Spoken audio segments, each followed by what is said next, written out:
नमस्कार मंडळी, श्री स्वामी समर्थम. पौष महिन्यात दर रविवारी केलं जाणारं सूर्यनारायण व्रत कसं करावं याची संपूर्ण माहिती आणि पूजाविधी, नियम, उद्यापन ही सर्व माहिती सांगणार आहे. तेव्हा व्हिडिओ संपूर्ण पहा.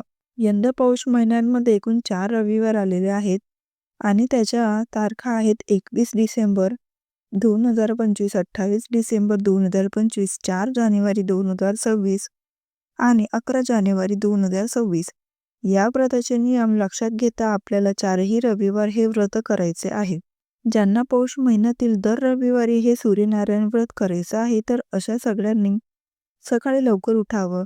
शक्य ते ब्रह्ममुहूर्तावर उठल्यास चांगलं राहील, जेणेकरून तुम्हाला सूर्यपूजेचा, सूर्यदर्शनाचा चांगला लाभ घेता येईल. सूर्य उगवण्याच्या आतच का उठायचं आहे, तर याचं कारण म्हणजे काही काम अशी आहेत की हे व्रत करत असताना ती कामं आपल्याला सूर्य उगवल्यावर करायची नाहीयेत.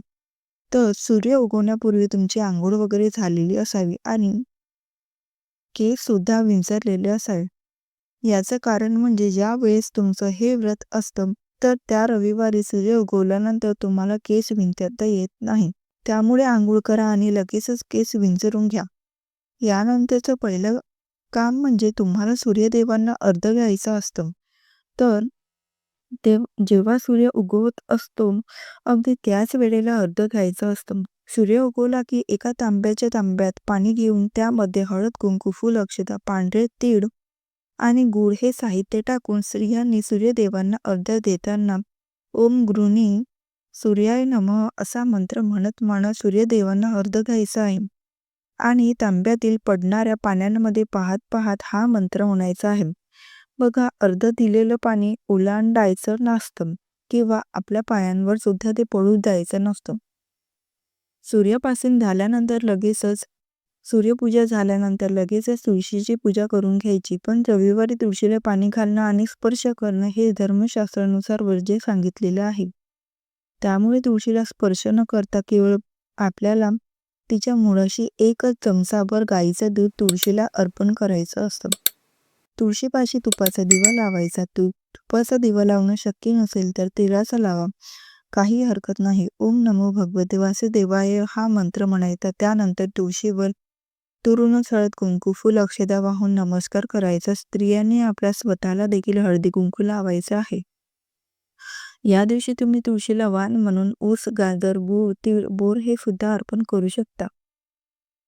आणि अगदीच हे शक्य होणार नाही किंवा प्रत्येक रविवारी हे शक्य होणार नसेल तर तिळगुळ वाहिले तरी पण चालेल. तुळशीला एखादी एक प्रदक्षिणा सुद्धा तुम्ही मारू शकता. आणि नसेल तर स्वभोवतीच एक प्रदक्षिणा मारायची आणि पुन्हा एकदा तुळशी मातेला नमस्कार करायचा. यानंतर आपण करत असलेल्या या सूर्यनारायण व्रताची एक साधी सोपी पूजा मांडणी प्रत्येक रविवारी याच पद्धतीने आपल्याला पूजा मांडावी लागेल. पूजा मांडणी हे आपल्याला अंगणातच मांडायचे असते, पण शक्य नसेल तर तुम्ही गॅलरीत किंवा घराच्या गच्चीवर किंवा घरांसमोर मांडू शकता. शक्यतो सूर्यप्रकाशांमध्ये, सूर्याच्या कोवळ्या किरणांमध्ये ही पूजा आपल्याला करायची असते. पण सगळ्यात महत्त्वाचं, पूजा करताना आपलं तोंड पूर्वेला होईल या पद्धतीने पूजा मांडणी. त्यासाठी एक पाट किंवा चौरंग घ्यायचा, त्याच्यावर लाल कपडा अंथरायचा. अग्नीच्या साक्षीने आपल्याला ही पूजा संपन्न करायची आहे. त्यामुळे पहिलं दिवा लावून घ्यायचा आहे. त्यानंतर आपल्याला मूर्ती असेल तर, मूर्ती नसेल तर एक सुपारी घेऊन गणपती बाप्पांची स्थापना करायची आहे. त्या अगोदर स्नानान घालून घ्या आणि थोडे तांदूळ ठेवून त्याची समोर स्थापना करून घ्यायची आहे. त्यांना अष्टगंध, फुले, अक्षता वाहून घ्या. त्यानंतर मधोमध आपल्याला सूर्यनारायणाची रांगोळी प्रतिमा काढून घ्यायची आहे. सूर्यदेवांना देखील हळद, कुंकू, अक्षता, फुले वाहून घ्या. तुम्हाला स्क्रीनवरती हे सर्व पाहायला भेटेल. यामध्ये भरपूर जण बाळकृष्णांची मूर्ती देखील ठेवून पुजतात. त्यानंतर तुम्हाला तुमच्या डाव्या साईडला म्हणजे आपल्या डाव्या हाताला सूर्यदेवाच्या शेजारी गोपपद्मे किंवा गायीची पावलं तुम्हाला काढायची आहेत. त्याच्यावर सुद्धा तुम्हाला हळद कुंकू घालून घ्यायचं आहे आणि तुमच्या उजव्या साईडला म्हणजे उजव्या बाजूला तुम्हाला रानूबाई या काढायच्या आहेत. त्याच्यावर सुद्धा तुम्हाला हळद कुंकू घालून घ्यायचं आहे. हे सगळं झाल्यानंतर गणपती बाप्पांना तुम्ही गुड खोबऱ्याचा नैवेद्य दाखवू शकता किंवा तुम्ही फळाचा नैवेद्य दाखवू शकता. पण मुख्य काय आहे की या पाटावर आपण सूर्यदेव काढावे, रानूबाई काढाव्या आणि गोपज्ञा म्हणजे गायीची पावलं काढावी. बाकी गणपतीची पूजा असेल किंवा कृष्णांची अर्थात नारायणाची पूजा असेल ती आपण आपल्या घरातल्या देवाऱ्यांमध्ये केली तरीही चालेल. आता आपण जे सूर्यनारायण आणि बाकीच्या गोष्टी रांगोळीने काढल्या तर कथेमध्ये असं सांगितलेलं आहे की आपण सूर्यनारायण हे लाल चंदनाने किंवा हळदी कुंकवाने देखील काढू शकता. आणि 6 पदरी लाल पिवळा धागा ज्याला आपण रक्षासूत्र किंवा कलावा म्हणतो तर त्याला 6 गाठी ठेवून तो धागा सूर्यदेवांच्या प्रतिमेला अर्पण केला जातो हे कथेमध्ये सांगितलेले आहे. किंवा तुमच्याकडे कलावा नसेल तर तुम्ही सूर्यनारायणाला कापसाचे वस्त्राला हळद कुंकू लावून 6 गाठी मारून ते वस्त्र वाहावे. त्यानंतर पानाचा विळा ठेवावा. विळ्यांचे 2 पान घेऊन त्यावरती सुपारी, खारीक, बदाम, हळकुंड आणि खोबऱ्याचा तुकडा ठेवायचा आहे. त्याला देखील हळद कुंकू फूल वाहायचे आहे. या व्रतांमध्ये करडईच्या फुलाला अतिशय मान आहे. म्हणजे आदित्य रानूबाईचं जे काही व्रत आहे त्यामध्ये सूर्यनारायण असतील किंवा गोपज्ञ असतील, आदित्य रानूबाई असतील, यांच्यावर करडईचं फूल वाहावं असं म्हटलं जातं. बघा बाळकृष्ण समोर देखील तिळाचा एक पदार्थ आणि गूळ ठेवा किंवा जी फळे उपलब्ध असेल ही ठेवू शकतो. आणि आपण मकर संक्रांतीला ओसांमध्ये वाटण्याच्या शेंगा, वालाच्या शेंगा, ऊस, बोरं, गाजर, हरभऱ्याची घाटे हा जो ओसा आहे तो सुद्धा तुम्ही या पूजांमध्ये ठेवू शकता. त्यानंतर आपल्याला हा महत्वाचा नैवेद्य ठेवायचा आहे. तो म्हणजे मूग डाळ, तांदूळ व एक वांग या गोष्टीला खूप मान आहे आणि हे ठेवायचं आहे. बघा डाळ ही तुम्ही तुरडाची, मसुराची देखील ठेवू शकता. हे सर्व एका वाटीत किंवा वेगवेगळ्या ठेवले तरी चालेल. हे सर्व पूजेमध्ये ठेवून झाल्यानंतर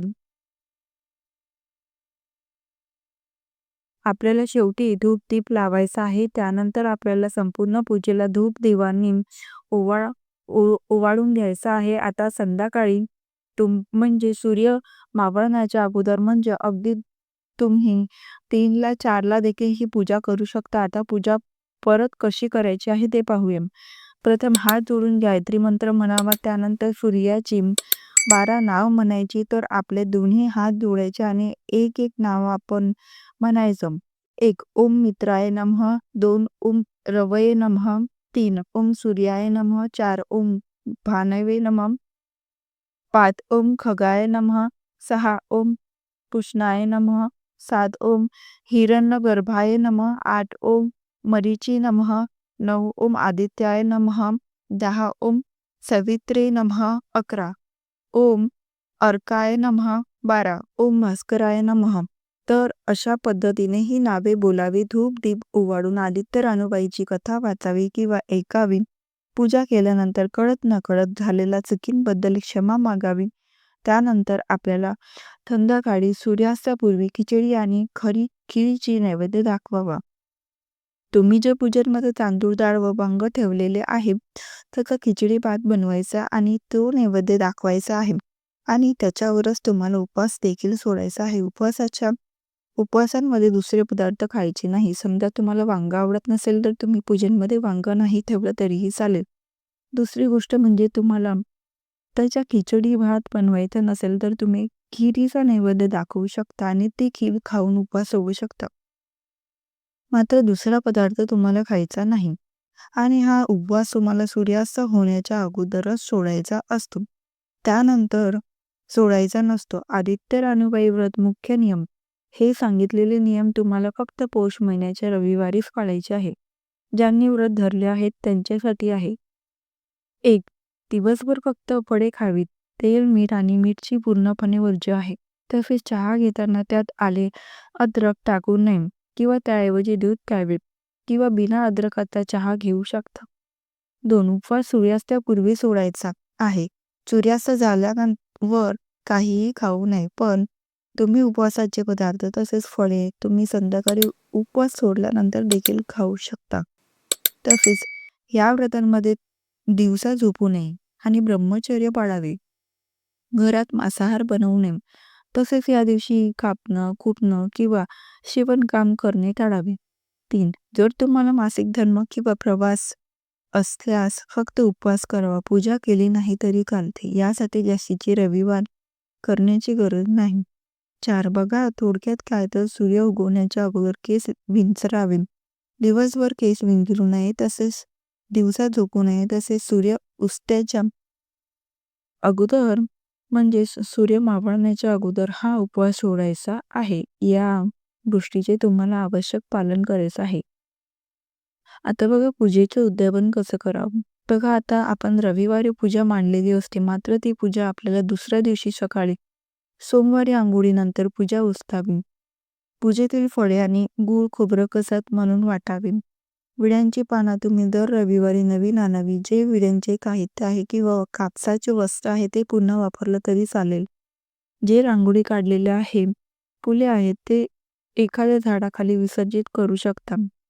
उद्यापन शेवटच्या रविवारी तिळगुळाचे पदार्थ, डाळ किंवा तांदूळ गोरगरिबांना दान करावेत. एखाद्या सुवासिनीला किंवा जोडप्याला घरी जेवायला बोलवून त्याचा मानपान करावा. सुवासिनींची ओटी भरावी. बघा अगदी एखाद्या सुवासिनीला बोलवून तिची ओटी भरली, तिला दूध एखादं फळ खायला दिलं तरी देखील चालू शकतं. पिता कश्यप आणि माता आदिती यांचे पुत्र असणारे सूर्यदेव हे सर्वात तेजस्वी तारा आहे. त्याच्याप्रमाणेच अवलौकिक तेज आपल्याला प्राप्त व्हावं, आपला भाग्योदय व्हावा, सौभाग्य प्राप्ती व्हावी, संतान प्राप्ती व्हावी, उत्तम आरोग्य लाभावं आणि आपल्यामध्ये आत्मविश्वास जागृत व्हावा यासाठी या महिन्यांमध्ये दर रविवारी सूर्यनारायणाचे व्रत केलं जातं. ज्याची इच्छा आहे असे प्रत्येकजण हे व्रत करू शकतो. तर अशी ही साधी आणि सोपी पूजा आहे. तर या रविवारपासून ज्यांना कोणाला सूर्यनारायणाचं हे जे रविवारच व्रत आहे ते या रविवारपासूनच तुम्ही चालू करू शकता आणि शेवटच्या रविवारी उद्यापन करू शकता. अजून तुम्हाला काही प्रश्न विचारायचे असतील तर कमेंट बॉक्समध्ये नक्की विचारा. व्हिडिओ आवडला असेल तर तुम्हाला नक्की लाईक करा, शेअर करा, चॅनलला सबस्क्राईब करायला विसरू नका. हे व्हिडिओ शेवटपर्यंत पाहिल्याबद्दल अगदी मनापासून तुमचे खूप खूप आभारी आहे. धन्यवाद. श्री स्वामी समर्थ. जय जय स्वामी समर्थ.